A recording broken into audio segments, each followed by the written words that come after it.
सभी को जय श्री राधे।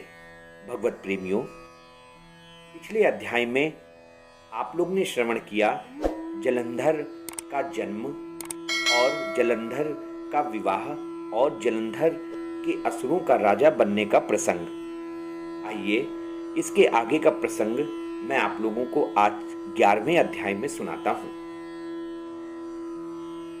बोलो श्री सद्गुरुदेव भगवान की जय। मातृदेवो भव पितृदेवो भव। बोलिए लाडली लाल की जय। नारद जी राजा पृथु को आगे बतलाते हैं कि हे राजन, अब जब सागर पुत्र जलंधर अपनी पत्नी वृंदा के साथ असुरों से सम्मानित हुआ, सभा में बैठा था, तभी गुरु शुक्राचार्य का वहां आगमन हुआ। उनके तेज से सभी दिशाएं प्रकाशित हो गईं।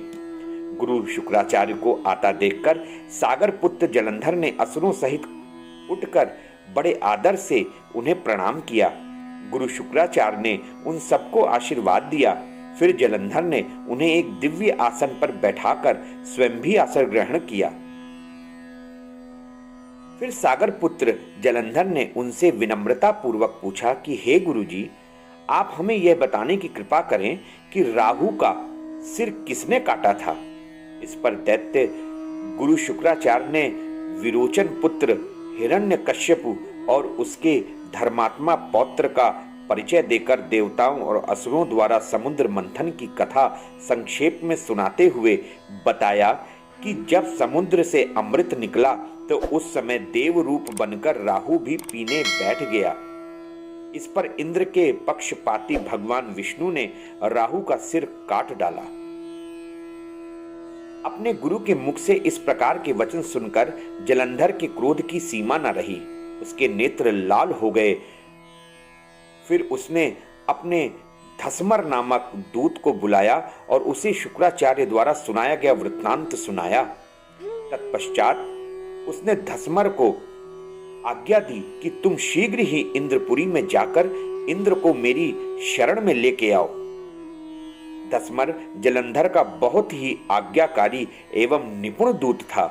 वह जल्द ही इंद्र की सुधर्मा नामक सभा में जा पहुंचा और जलंधर के शब्दों में इंद्र से बोला कि हे देवता धाम, तुमने समुद्र का मंथन क्यों किया और मेरे पिता के समस्त रत्नों को क्यों ले लिया। ऐसा करके तुमने अच्छा नहीं किया। यदि तुम अपना भला चाहते हो तो इन सब रत्नों और देवताओं सहित मेरी शरण में आ जाओ, अन्यथा मैं तेरे राज्य का ध्वंस कर दूंगा। इसमें कुछ भी मिथ्या नहीं है। इंद्र बहुत विस्मित हुआ और कहने लगा, पहले मेरे भय से सागर ने सब पर्वतों को अपनी कुक्षी में क्यों स्थान दिया और उसने मेरे शत्रु दैत्यों को क्यों रक्षा की। इसी कारण मैंने उसके सब रत्न हरण कर लिए हैं।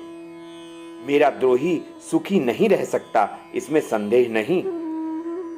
इंद्र की ऐसी बात सुनकर वह दूत शीघ्र ही जलंधर के पास आया और सब बातें कह सुनाई।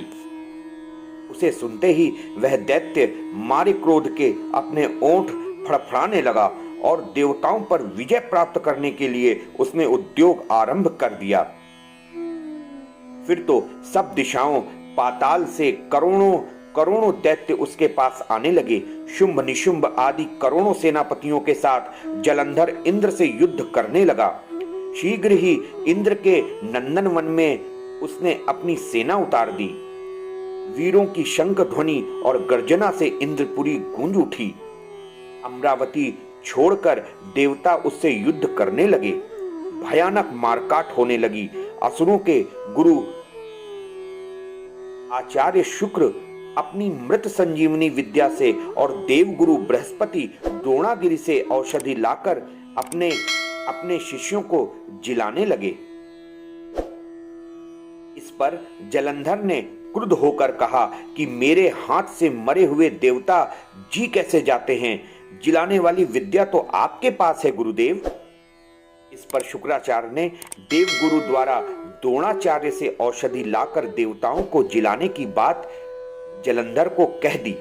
यह सुनकर जलंधर और भी कुपित हो गया और फिर शुक्राचार्य जी ने कहा, यदि शक्ति हो तो द्रोणागिरि को उखाड़कर समुद्र में फेंक दो। तब मेरे कथन की सत्यता प्रमाणित हो जाएगी। इस पर जलंधर कुपित होकर जल्द ही द्रोणागिरी पर्वत के पास पहुंचा और अपनी भुजाओं से पकड़कर द्रोणागिरी पर्वत को उखाड़कर समुद्र में फेंक दिया। पर यह जो शक्ति थी जलंधर के पास, वो कोई उसकी वजह से नहीं थी। यह तो भगवान शंकर का तेज था। इसमें जलंधर की कोई विचित्रता नहीं थी। तत्पश्चात यह सागर पुत्र युद्ध भूमि में आकर बड़े तीव्र गति से देवताओं का संहार करने लगा। जब द्रोणाचार्य जी औषधि लेने गए तो द्रोणाचल पर्वत को उखड़ा हुआ शून्य पाया। वह भयभीत हो देवताओं के पास दौड़े दौड़े आए और कहा कि युद्ध जल्दी से जल्दी बंद कर दो, क्योंकि जलंधर को अब आप लोग नहीं जीत पाओगे। जब गुरु बृहस्पति से इंद्र ने ये सारी बातें सुनी तो पहले इंद्र ने जो शिवजी का अपमान किया था उसको वो बात याद आ गई। उसने देवताओं को सावधान किया और देवता युद्ध में जय की आशा को त्याग कर इधर उधर भाग गए। सिंधु सुत निर्भय हो अमरावती में घुस गया और फिर इंद्रादि सब देवताओं ने गुफाओं में शरण ली। इसी के साथ आज 11वें अध्याय की कथा यहीं समाप्त होती है। कल नए अध्याय की कथा लेकर मैं सुबह 5 बजे फिर से उपस्थित होऊंगा। तब तक कार्तिक मास में ठाकुर श्री राधा दामोदर जी का खूब चिंतन कीजिए, खूब कीर्तन कीजिए, खूब नाम जप कीजिए, खूब भजन कीजिए, दामोदर अष्टकम का पाठ कीजिए। दामोदर अष्टकम के पाठ के लिए मैंने इस वीडियो में लिंक दे रखा है, आप वहां पर से जाकर दामोदर अष्टकम का पाठ कर सकते हैं। राधा रानी के चरणों का ध्यान करते हुए पूरे कार्तिक मास भर ठाकुर जी को दीपदान कीजिए, तुलसी माता की पूजा कीजिए। मैं और क्या कहूँ, कार्तिक मास की महिमा तो अनंत है। बोलो कार्तिक मास की जय। सभी को जय जय श्री राधे।